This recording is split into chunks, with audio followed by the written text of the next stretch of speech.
Hi guys, ಎಲ್ಲರಿಗೂ ಕೂಡ welcome back ಅಂತಾನೆ ಹೇಳ್ಬೋದು. ನಮ್ಮ ಬಿಗ್ ಬಾಸ್ ಕನ್ನಡ ಸೀಸನ್ 12 ಬಗ್ಗೆ ಇವತ್ತಿನ ಒಂದು ಗುರುವಾರದ ಬೆಳಗಿನ ಒಂದು ರಿಸಲ್ಟ್ ಅಪ್ಡೇಟ್ ಅನ್ನ ಈ ಒಂದು ವಿಡಿಯೋದಲ್ಲಿ ನೋಡ್ತಾ ಹೋಗೋಣ. ಅದಕ್ಕೋಸ್ಕರ ನೀವಿನ್ನು ನಮ್ಮ ಚಾನಲ್ಗೆ ಸಬ್ಸ್ಕ್ರೈಬ್ ಮಾಡ್ಕೊಂಡಿಲ್ಲ ಅಂದ್ರೆ ಎಲ್ಲರೂ ಕೂಡ ಚಾನಲ್ಗೆ ದಯವಿಟ್ಟು ಸಬ್ಸ್ಕ್ರೈಬ್ ಮಾಡಿಕೊಂಡು ಸಪೋರ್ಟ್ ಮಾಡ್ತಾನೆ. ಯಾವುದೇ ಕಾರಣಕ್ಕೂ ಮರೀಲಿಕ್ಕೆ ಹೋಗಬೇಡಿ. ಈಗಾಗಲೇ ನಾನು ನಿನ್ನೆ ಒಂದು ಬೆಳಗಿನ ಒಂದು ವೋಟಿಂಗ್ ರಿಸಲ್ಟ್ ಆಗಿರ್ಬೋದು, ಸಾಯಂಕಾಲದ ವೋಟಿಂಗ್ ರಿಸಲ್ಟ್ ಆಗಿರ್ಬೋದು, ಎಲ್ಲವನ್ನು ಕೂಡ ಕಂಪ್ಲೀಟ್ ಇನ್ಫಾರ್ಮೇಶನ್ ಅನ್ನ ನಿನ್ನೆ ಒಂದು ವಿಡಿಯೋದಲ್ಲಿ ಕೂಡ ತಿಳಿಸಿದ್ದೀನಿ. ಅದನ್ನು ಕೂಡ ಹೋಗಿ ನೋಡಿ ಅಂತ ಕೇಳ್ಕೊತ ಈಗ ಇವತ್ತಿನ ಗುರುವಾರದ ಬೆಳಗಿನ ಒಂದು ವೋಟಿಂಗ್ ರಿಸಲ್ಟ್ ಅಂತ ಹೇಳ್ಬೋದು. ನಿಮಗೆಲ್ಲರೂ ಕೂಡ ಗೊತ್ತಿರುವ ಇವತ್ತು 25 ಡೇಟ್ ಅಂತ ಹೇಳ್ಬೋದು. ಸೋಮವಾರ ರಾತ್ರಿ 11 ಗಂಟೆಗೆ ವೋಟಿಂಗ್ ಲೈನ್ಸ್ ಓಪನ್ ಆದಾಗಿನಿಂದ ಹಿಡಿದು ಇವತ್ತು ಗುರುವಾರ ಬೆಳಿಗ್ಗೆ 6 ಗಂಟೆವರೆಗಿನ ಒಂದು ಕಂಪ್ಲೀಟ್ ವೋಟಿಂಗ್ ರಿಸಲ್ಟ್ ಇದಾಗಿರುತ್ತದೆ. ಈ ಒಂದು ವೋಟಿಂಗ್ ರಿಸಲ್ಟ್ ನಲ್ಲಿ ಯಾರು ಟಾಪ್ ಅಲ್ಲಿ ಇದ್ದಾರೆ, ಯಾರು ಬಾಟಮ್ ಅಲ್ಲಿ ಇದ್ದಾರೆ, ಅದರ ಜೊತೆಗೆ ಯಾರ್ಯಾರೆಲ್ಲ ಸೇಫ್ ಝೋನ್ ಅಲ್ಲಿ ಇದ್ದಾರೆ, ಅದರ ಜೊತೆಗೆ ಯಾರಿಗೆ ಎಷ್ಟು ಪರ್ಸೆಂಟೇಜ್ ವೋಟ್ಗಳು ಬಂದಿವೆ ಅನ್ನುವಂತ ಕಂಪ್ಲೀಟ್ ಆಗಿರುವಂತಹ ಇನ್ಫಾರ್ಮೇಶನ್ ಅನ್ನ ಈ ಒಂದು ವಿಡಿಯೋದಲ್ಲಿ ಕಂಪ್ಲೀಟ್ ಆಗಿದೆ. ಅದಕ್ಕೋಸ್ಕರ ವಿಡಿಯೋ ಸ್ವಲ್ಪ ಲೆಂತಿ ಆಗಿದೆ, ದಯವಿಟ್ಟು ಕೊನೆ ತನಕ ನೋಡಿ ಅಂತ ಕೇಳ್ಕೋದು. ಈಗ ಬನ್ನಿ ವಿಡಿಯೋನ ಶುರು ಮಾಡೋಣ. ಯಾರ್ಯಾರೆಲ್ಲ ಇನ್ನು ಚಾನಲ್ಗೆ ಸಬ್ಸ್ಕ್ರೈಬ್ ಮಾಡ್ಕೊಂಡಿಲ್ಲ ದಯವಿಟ್ಟು ಚಾನಲ್ಗೆ ಸಬ್ಸ್ಕ್ರೈಬ್ ಮಾಡ್ಕೊಳ್ಳಿ. ಒಟ್ಟಾರೆಯಾಗಿ 10 ಜನ ನಾಮಿನೇಟ್ ಆಗಿರುವಂತಹ ವಿಚಾರ ನಿಮಗೆಲ್ಲರಿಗೂ ಕೂಡ ಗೊತ್ತಿದೆ. ಯಾಕೆಂದ್ರೆ ಕಾವ್ಯ ಅವರು ಕ್ಯಾಪ್ಟನ್ ಆಗಿರುವಂತಹ ಕಾರಣ ಅವರನ್ನ ಹೊರತುಪಡಿಸಿ ಉಳಿದಿರುವಂತಹ ಬಿಗ್ ಬಾಸ್ ಮನೆಯ ಎಲ್ಲ ಸ್ಪರ್ಧಿಗಳು ಕೂಡ ಈ ವಾರ ಬಿಗ್ ಬಾಸ್ ಮನೆಯಿಂದ ಹೊರ ಹೋಗಲು ನಾಮಿನೇಟ್ ಆಗಿದ್ದಾರೆ. ಅದರಲ್ಲಿ ಗಿಲ್ಲಿ ಆಗಿರ್ಬೋದು, ರಕ್ಷಿತಾ, ಸೂರಜ್, ಸ್ಪಂದನ, ಮಾಳು ಅವರಾಗಿರ್ಬೋದು, ನಮ್ಮ ರಾಶಿಕ್ ಅವರಾಗಿರ್ಬೋದು, ನಮ್ಮ ಧನುಷ್ ಗೌಡ, ಧ್ರುವಂತ್, ರಘು, ಅಶ್ವಿನಿ, ಒಟ್ಟಾರೆಯಾಗಿ ಈ ಎಲ್ಲರೂ ಕೂಡ 10 ಜನರು ಕೂಡ ನಾಮಿನೇಟ್ ಆಗಿದ್ದಾರೆ ಅಂತಾನೆ ಹೇಳ್ಬೋದು. ಈ 10 ಜನ ನಾಮಿನೇಟ್ ಆಗಿರುವಂತಹ ಸ್ಪರ್ಧಿಗಳ ಪೈಕಿ ಬಾಟಮ್ ಇಂದ ಟಾಪ್ ತನಕ ಹೋಗೋಣ. ಯಾರಿಗೆ ಎಷ್ಟು ಪರ್ಸೆಂಟೇಜ್ ಓಟ್ಗಳು ಬಂದಿವೆ ಅನ್ನೋ ವಿಚಾರವನ್ನ ನೋಡ್ತಾ ಹೋಗೋಣ. ಮೊದಲನೇದಾಗಿ 10ನೇ ಸ್ಥಾನದಲ್ಲಿರುವಂತಹ ಸ್ಪರ್ಧಿ ಯಾರು ಅಂತ ನೋಡ್ತಾ ಹೋದಾದ್ರೆ ಅದು ನಮ್ಮ ಸೂರಜ್ ಸಿಂಗ್ ಅಂತಾನೆ ಹೇಳ್ಬೋದು. ಸೂರಜ್ ಸಿಂಗ್ ಅವರು ಇವತ್ತಿನ ಒಂದು ವೋಟಿಂಗ್ ರಿಸಲ್ಟ್ ನಲ್ಲಿ ಅತಿ ಕಡಿಮೆ ಗಳನ್ನ ಪಡೆದುಕೊಳ್ಳುವುದರ ಮೂಲಕ ಈಗ 10th ಪೊಸಿಷನ್ ಅಲ್ಲಿ ಇದ್ದಾರೆ ಅಂತಾನೆ ಹೇಳ್ಬೋದು. ನಿನ್ನೆ ಒಂದು ವೋಟಿಂಗ್ ರಿಸಲ್ಟ್ ನಲ್ಲಿ ಇವರು 9ನೇ ಸ್ಥಾನದಲ್ಲಿದ್ರು, ಈಗ 10ನೇ ಸ್ಥಾನಕ್ಕೆ ಇಳಿಕೆ ಆಗಿದೆ ಅಂತಾನೆ ಹೇಳ್ಬೋದು. ಈಗ ಅತಿ ಹೆಚ್ಚು ಡೇಂಜರ್ ಝೋನ್ ಅಲ್ಲಿ ಇರುವಂತಹ ಒಬ್ಬ ಸ್ಪರ್ಧಿ ಅಂದ್ರೆ ಅದು ನಮ್ಮ ಸೂರಜ್ ಸಿಂಗ್ ಅಂತಾನೆ ಹೇಳ್ಬೋದು. ಹಾಗಾದ್ರೆ ನಮ್ಮ ಸೂರಜ್ ಸಿಂಗ್ ಅವ್ರಿಗೆ ಎಷ್ಟು ಪರ್ಸೆಂಟೇಜ್ ಓಟ್ಗಳು ಬಂದಿವೆ ಅಂತ ನೋಡ್ತಾ ಹೋದಾದ್ರೆ ಕೇವಲ 1.5% ಓಟ್ಗಳನ್ನ ಪಡೆದುಕೊಳ್ಳುವುದರ ಮೂಲಕ ನಮ್ಮ ಸೂರಜ್ ಸಿಂಗ್ ಅವರು ಇವತ್ತಿನ ಒಂದು ವೋಟಿಂಗ್ ರಿಸಲ್ಟ್ ನಲ್ಲಿ 10ನೇ ಸ್ಥಾನವನ್ನ ಪಡೆದುಕೊಳ್ಳುವುದರ ಮೂಲಕ ಒಂದು ರೀತಿಯಾಗಿ ಅತಿ ಹೆಚ್ಚು ಡೇಂಜರ್ ಝೋನ್ ಅಲ್ಲಿರುವಂತಹ ಸ್ಪರ್ಧಿಗಳ ಪೈಕಿ ಅಂತಾನೆ ಹೇಳ್ಬೋದು. ಇನ್ನು 9th ಪೊಸಿಷನ್ ವಿಚಾರಕ್ಕೆ ಬರೋದಾದ್ರೆ 9ನೇ ಸ್ಥಾನದಲ್ಲಿರುವಂತಹ ಸ್ಪರ್ಧಿ ನಮ್ಮ ಸ್ಪಂದನ ಸೋಮಣ್ಣ ಅಂತಾನೆ ಹೇಳ್ಬೋದು. ಸ್ಪಂದನ ಸೋಮಣ್ಣ ಅವರು ನಿನ್ನೆ ಒಂದು ವೋಟಿಂಗ್ ರಿಸಲ್ಟ್ ಆಗಿರ್ಬೋದು, ಮೊನ್ನೆ ಒಂದು ವೋಟಿಂಗ್ ರಿಸಲ್ಟ್ ಆಗಿರ್ಬೋದು, ಎಲ್ಲದರಲ್ಲೂ ಕೂಡ 10ನೇ ಸ್ಥಾನದಲ್ಲಿ ಇದ್ದವರು ಇವತ್ತಿನ ಒಂದು ವೋಟಿಂಗ್ ರಿಸಲ್ಟ್ ನಲ್ಲಿ ಅವರು 9ನೇ ಸ್ಥಾನಕ್ಕೆ ಬಂದಿದ್ದಾರೆ. ಈಗ 10ನೇ ಸ್ಥಾನದಲ್ಲಿ ಸೂರಜ್ ಅವರು ಇದ್ದಾರೆ, ಈಗ 9ನೇ ಸ್ಥಾನದಲ್ಲಿ ನಮ್ಮ ಸ್ಪಂದನ ಅವರು ಇದ್ದಾರೆ ಅಂತಾನೆ ಹೇಳ್ಬೋದು. ಸ್ಪಂದನ ಅವರ ಒಂದು ವೋಟಿಂಗ್ ಪರ್ಸೆಂಟೇಜ್ ಸ್ವಲ್ಪ ಮಟ್ಟಿಗೆ ಏರಿಕೆ ಆಗಿರೋದ್ರಿಂದ 9ನೇ ಸ್ಥಾನಕ್ಕೆ ಬಂದಿದ್ದಾರೆ ಅಂತಾನೆ ಹೇಳ್ಬೋದು. ಹಾಗಾದ್ರೆ ನಮ್ಮ ಸ್ಪಂದನ ಅವರಿಗೆ ಎಷ್ಟು ಪರ್ಸೆಂಟೇಜ್ ಓಟ್ಗಳು ಬಂದಿವೆ ಅಂತ ನೋಡ್ತಾ ಹೋದಾದ್ರೆ ಕೇವಲ 1.9% ಓಟ್ಗಳನ್ನು ಪಡೆದುಕೊಳ್ಳುವುದರ ಮೂಲಕ ನಮ್ಮ ಸ್ಪಂದನ ಸೋಮಣ್ಣ ಅವರು ಕೂಡ ಇವತ್ತಿನ ಒಂದು ವೋಟಿಂಗ್ ರಿಸಲ್ಟ್ ನಲ್ಲಿ 9ನೇ ಸ್ಥಾನವನ್ನ ಪಡೆದುಕೊಂಡಿದ್ದಾರೆ. ಆಲ್ಮೋಸ್ಟ್ ಅಲ್ಲಿ ಇವರು ಕೂಡ ಅತಿ ಹೆಚ್ಚು ಡೇಂಜರ್ ಝೋನ್ ಅಲ್ಲಿ ಇರುವಂತಹ ಸ್ಪರ್ಧೆ ಅಂತ ಹೇಳ್ಬೋದು. ಯಾಕಂದ್ರೆ ಇನ್ನು ವೋಟಿಂಗ್ ಲೈನ್ಸ್ ಕ್ಲೋಸ್ ಆಗಿಲ್ಲ, ನಾಳೆ ಕೂಡ ಇವರು ಬಾಟಮ್ಗೆ ಬರುವಂತಹ ಸಾಧ್ಯತೆ ಇದೆ. ಏನಾಗ್ತದೆ ಅಂತ ನಾಳಿನ ವಿಡಿಯೋಗಳಲ್ಲಿ ನೋಡ್ತಾ ಹೋಗೋಣ.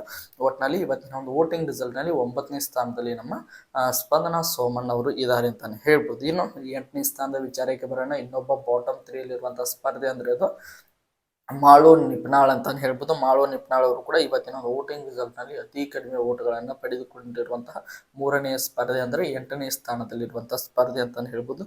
ಇವರಿಗೂ ಕೂಡ 2.1% ಓಟ್ಗಳನ್ನು ಪಡೆದುಕೊಳ್ಳುವುದರ ಮೂಲಕ ನಮ್ಮ ಮಾಳು ನಿಪ್ನಾಳ್ ಅವರು ಇವತ್ತಿನ ಒಂದು ವೋಟಿಂಗ್ ರಿಸಲ್ಟ್ ನಲ್ಲಿ 8ನೇ ಸ್ಥಾನವನ್ನ ಪಡೆದುಕೊಂಡಿದ್ದಾರೆ ಅಂತಾನೆ ಹೇಳ್ಬೋದು. ಇವರ ಒಂದು ವೋಟಿಂಗ್ ರಿಸಲ್ಟ್ ಇನಿಷಿಯಲ್ ಡೇಸ್ ಅಲ್ಲಿ 6-7ನೇ ಸ್ಥಾನದಲ್ಲಿ ಇದ್ದವರಿಗೆ 8ನೇ ಸ್ಥಾನಕ್ಕೆ ಬರ್ತಾ ಇದ್ದಾರೆ ಅಂತಾನೆ ಹೇಳ್ಬೋದು. ಯಾಕಂದ್ರೆ ಅಷ್ಟೊಂದು ಏನು ಇಂಪ್ರೆಸಿವ್ ಆಗಿ ಬಿಗ್ ಬಾಸ್ ಮನೆಯಲ್ಲಿ ಸದ್ಯ ನಮ್ಮ ಮಾಳವರು ಆಟವನ್ನು ಕೂಡ ಆಡ್ತಾ ಇಲ್ಲ. ಆ ಒಂದು ಕಾರಣದಿಂದಾಗಿ ನೋಡ್ತಾ ಹೋದಾದ್ರೆ ನಮ್ಮ ಮಾಳವರು ಇವತ್ತಿನ ಒಂದು ವೋಟಿಂಗ್ ರಿಸಲ್ಟ್ ನಲ್ಲಿ 8ನೇ ಸ್ಥಾನವನ್ನ ಪಡೆದುಕೊಂಡಿದ್ದಾರೆ.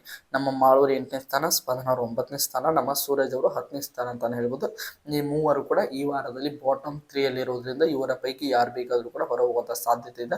ಇನ್ನು ಫೈನಲ್ ರಿಸಲ್ಟ್ ಅವರು ಕೂಡ ವೇಟ್ ಮಾಡಿ, ಅಂದ್ರೆ ವೋಟಿಂಗ್ ಲೈನ್ಸ್ ಕ್ಲೋಸ್ ಆಗೋ ತನಕ ವೇಟ್ ಮಾಡಿ ನೋಡೋಣ ಅಂತ ಹೇಳ್ತಾ ಈಗ ಒಟ್ಟಾರೆಗೆ ಬಾಟಮ್ 3 ಅಲ್ಲಿ ಇದ್ದಾರೆ.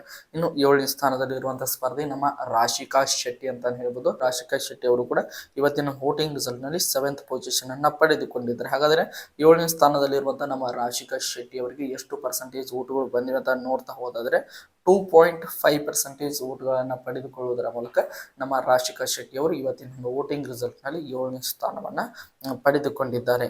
ಇನ್ನು ಎಂಟನೇ ಸ್ಥಾನದ ವಿಚಾರಕ್ಕೆ ಬರೋಣ. ಎಂಟನೇ ಸ್ಥಾನದಲ್ಲಿರುವಂತಹ ಸ್ಪರ್ಧಿ ನಮ್ಮ ಧನುಷ್ ಗೌಡ ಅಂತಾನೆ ಹೇಳ್ಬೋದು. ಧನುಷ್ ಗೌಡ ಅವರ ಒಂದು ವೋಟಿಂಗ್ ರಿಸಲ್ಟ್ ಅಲ್ಲೂ ಕೂಡ ಸ್ವಲ್ಪ ಮಟ್ಟಿಗೆ ಇಳಿಕೆ ಕಂಡು ಬರ್ತಾ ಇದೆ. ಯಾಕೆಂದ್ರೆ ಧ್ರುವಂತ್ ಅವರು ನಮ್ಮ ಧನುಷ್ ಗೌಡ ಅವ್ರನ್ನ ಓವರ್ಟೇಕ್ ಮಾಡ್ತಾ ಇದ್ದಾರೆ ಅಂತಾನೆ ಹೇಳ್ಬೋದು. ಒಂದು ವೋಟಿಂಗ್ ರಿಸಲ್ಟ್ ನಲ್ಲಿ ಓವರ್ಟೇಕ್ ಮಾಡ್ತಾ ಇದ್ದಾರೆ ಅಂತಾನೆ ಹೇಳ್ಬೋದು. ಹಾಗಾದ್ರೆ ನಮ್ಮ ಧನುಷ್ ಗೌಡ ಅವರಿಗೆ ಎಷ್ಟು ಪರ್ಸೆಂಟೇಜ್ ಓಟ್ಗಳು ಬಂದಿವೆ ಅಂತ ನೋಡ್ತಾ ಹೋದಾದ್ರೆ, ಆರನೇ ಸ್ಥಾನದಲ್ಲಿರುವಂತಹ ನಮ್ಮ ಧನುಷ್ ಗೌಡ ಅವರಿಗೆ 3% ಓಟ್ಗಳನ್ನ ಪಡೆದುಕೊಳ್ಳುವುದರ ಮೂಲಕ ನಮ್ಮ ಧನುಷ್ ಗೌಡ ಅವರು ಇವತ್ತಿನ ವೋಟಿಂಗ್ ರಿಸಲ್ಟ್ ನಲ್ಲಿ ಆರನೇ ಸ್ಥಾನವನ್ನ ಪಡೆದುಕೊಂಡಿದ್ದಾರೆ. ಇನ್ನು ಐದನೇ ಸ್ಥಾನದಲ್ಲಿರುವಂತಹ ಸ್ಪರ್ಧಿ ಯಾರು ಅಂತ ನೋಡ್ತಾ ಹೋದಾದ್ರೆ, ಅದು ಬೇರೆ ಯಾರು ಅಲ್ಲ, ನಮ್ಮ ಧ್ರುವಂತ್ ಅಂತಾನೆ ಹೇಳ್ಬೋದು. ಧ್ರುವಂತ್ ಅವರು ಇನಿಷಿಯಲ್ ಡೇಸ್ ಅಲ್ಲಿ 7-8ನೇ ಸ್ಥಾನದಲ್ಲಿದ್ದವರು, ಆಮೇಲೆ 6ನೇ ಸ್ಥಾನಕ್ಕೆ ಬಂದರು, ಈಗ 5ನೇ ಸ್ಥಾನಕ್ಕೆ ಬಂದಿದ್ದಾರೆ ಅಂತ ಹೇಳ್ಬೋದು. ಇವರ ಒಂದು ವೋಟಿಂಗ್ ರಿಸಲ್ಟ್ ನಲ್ಲಿ ಸ್ವಲ್ಪ ಮಟ್ಟಿಗೆ ಇನ್ಕ್ರೀಸ್ ಕಾಣ್ತಾ ಇದೆ ಅಂತ ಹೇಳ್ಬೋದು. ದಿನೇ ದಿನೇ ಏರಿಕೆ ಕಂಡು ಬರ್ತಾ ಇದೆ ನಮ್ಮ ಧ್ರುವಂತ್ ಅವರ ವೋಟಿಂಗ್ ರಿಸಲ್ಟ್ ನಲ್ಲಿ ಅಂತಾನೆ ಹೇಳ್ಬೋದು. ಹಾಗಾದ್ರೆ ನಮ್ಮ ಧ್ರುವಂತ್ ಅವರಿಗೆ ಎಷ್ಟು ಪರ್ಸೆಂಟೇಜ್ ಓಟ್ಗಳು ಬಂದಿವೆ ಅಂತ ನೋಡ್ತಾ ಹೋದಾದ್ರೆ 3.5% ಓಟ್ಗಳನ್ನ ಪಡೆದುಕೊಳ್ಳುವುದರ ಮೂಲಕ ನಮ್ಮ ಧ್ರುವಂತ್ ಅವರು ಇವತ್ತಿನ ಒಂದು ವೋಟಿಂಗ್ ರಿಸಲ್ಟ್ ನಲ್ಲಿ 5ನೇ ಸ್ಥಾನವನ್ನ ಪಡೆದುಕೊಂಡಿದ್ದಾರೆ ಅಂತಾನೆ ಹೇಳ್ಬೋದು. ಇನ್ನು 4ನೇ ಸ್ಥಾನದ ವಿಚಾರಕ್ಕೆ ಬರೋಣ. 4ನೇ ಸ್ಥಾನದಲ್ಲಿರುವಂತಹ ಸ್ಪರ್ಧಿ ನಮ್ಮ ರಘು ಅಂತಾನೆ ಹೇಳ್ಬೋದು. ನಮ್ಮ ಮ್ಯೂಟೆಂಟ್ ರಘು ಇವತ್ತಿನ ಒಂದು ವೋಟಿಂಗ್ ರಿಸಲ್ಟ್ ನಲ್ಲಿ ಕೂಡ ಅವರು 4ನೇ ಸ್ಥಾನದಲ್ಲಿ ಮುಂದುವರ್ಕೊಂಡು ಹೋಗ್ತಾ ಇದ್ದಾರೆ. ಇನಿಷಿಯಲ್ ಡೇಸ್ ಅಲ್ಲಿ ಅಂದರೆ ಮಂಗಳವಾರದ ವೋಟಿಂಗ್ ರಿಸಲ್ಟ್ ನಲ್ಲಿ ಟಾಪ್ 3 ಅಲ್ಲಿ ಇದ್ರು. ಅದಾದ ನಂತರ ಅಶ್ವಿನಿ ಗೌಡ ಅವರು ಇವರನ್ನು ಓವರ್ಟೇಕ್ ಮಾಡಿದ್ದಾರೆ. ಈಗ ನಮ್ಮ ರಘು ಅವರು ನಿನ್ನೆ ಒಂದು ವೋಟಿಂಗ್ ರಿಸಲ್ಟ್ ಆಗಿರ್ಬೋದು, ನಿನ್ನೆ ಬೆಳಿಗ್ಗೆ ಆಗಿರ್ಬೋದು ಅಥವಾ ಸಾಯಂಕಾಲ ಆಗಿರ್ಬೋದು, ಅದರ ಜೊತೆಗೆ ಈಗ ಗುರುವಾರದ ಬೆಳಗಿನ ಒಂದು ವೋಟಿಂಗ್ ರಿಸಲ್ಟ್ ಕೂಡ ಆಗಿರ್ಬೋದು, ಎಲ್ಲದರಲ್ಲೂ ಕೂಡ ಈಗ 4ನೇ ಸ್ಥಾನದಲ್ಲಿ ಮುಂದುವರ್ಕೊಂಡು ಹೋಗ್ತಾ ಇದ್ದಾರೆ. ಹಾಗಾದ್ರೆ 4ನೇ ಸ್ಥಾನದಲ್ಲಿ ಮುಂದುವರ್ಕೊಂಡು ಹೋಗ್ತಾ ಇರುವಂತ ನಮ್ಮ ರಘು ಅವರಿಗೆ ಎಷ್ಟು ಪರ್ಸೆಂಟೇಜ್ ಓಟ್ಗಳು ಬಂದಿವೆ ಅಂತ ನೋಡ್ತಾ ಹೋದಾದ್ರೆ 4.6% ಓಟ್ಗಳನ್ನ ಪಡೆದುಕೊಳ್ಳುವುದರ ಮೂಲಕ ನಮ್ಮ ರಘು ಅವರು ಇವತ್ತಿನ ವೋಟಿಂಗ್ ರಿಸಲ್ಟ್ ನಲ್ಲಿ ಅವರು ನೋಡ್ತಾ ಹೋದಾದ್ರೆ 4ನೇ ಸ್ಥಾನದಲ್ಲಿ ಮುಂದುವರ್ಕೊಂಡು ಹೋಗ್ತಾ ಇದ್ದಾರೆ ಅಂತ ಹೇಳ್ಬೋದು.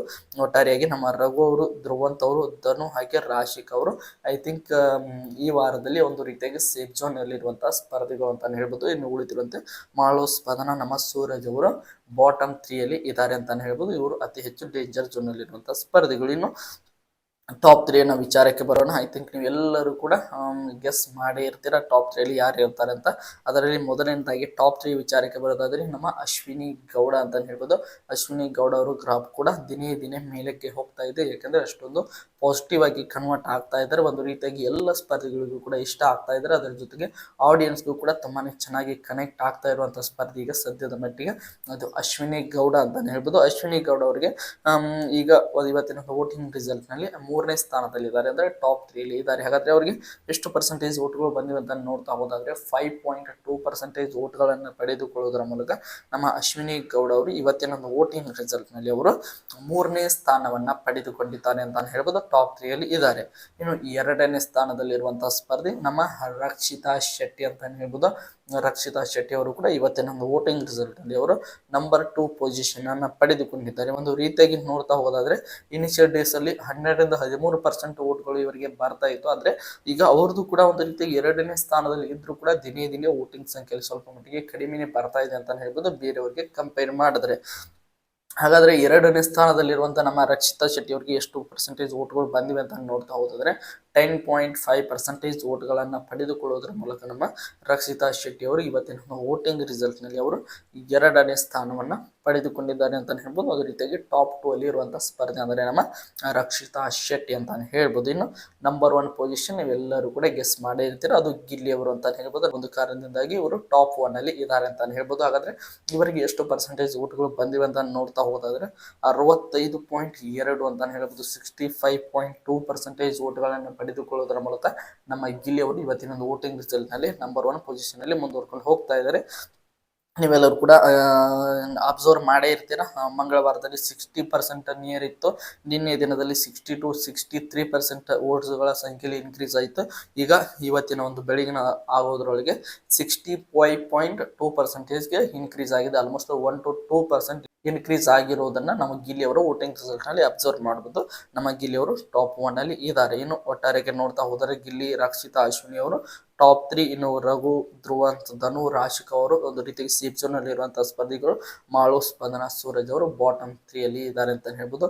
ಒಟ್ಟಾರೆಗೆ 10 ಜನ ನಾಮಿನೇಟ್ ಆಗಿರುವಂತಹ ಸ್ಪರ್ಧಿಗಳ ಪೈಕಿ ನಿಮ್ಮ ಪ್ರಕಾರ ಈ ವಾರ ಯಾರು ಬಿಗ್ ಬಾಸ್ ಮನೆಯಿಂದ ಔಟ್ ಆಗಬೇಕು, ಅದರ ಜೊತೆಗೆ ನಿಮ್ಮ ಪ್ರಕಾರ ಈ ವಾರದ ಕ್ಯಾಪ್ಟನ್ ಯಾರು ಆಗಬೇಕು ಎಂಬುದನ್ನು ಕೂಡ ಕಮೆಂಟ್ ಬಾಕ್ಸ್ ಅಲ್ಲಿ ಕಮೆಂಟ್ ಮಾಡಿ ಅಂತ ಹೇಳ್ತಾ ಈ ಒಂದು ವಿಡಿಯೋನ ಮುಗಿಸ್ತಾ ಇದ್ದೀನಿ. ಎಲ್ಲರಿಗೂ ಕೂಡ ಧನ್ಯವಾದಗಳು. ಹೀಗೆ ಸಪೋರ್ಟ್ ಮಾಡ್ತಾ ಇರಿ.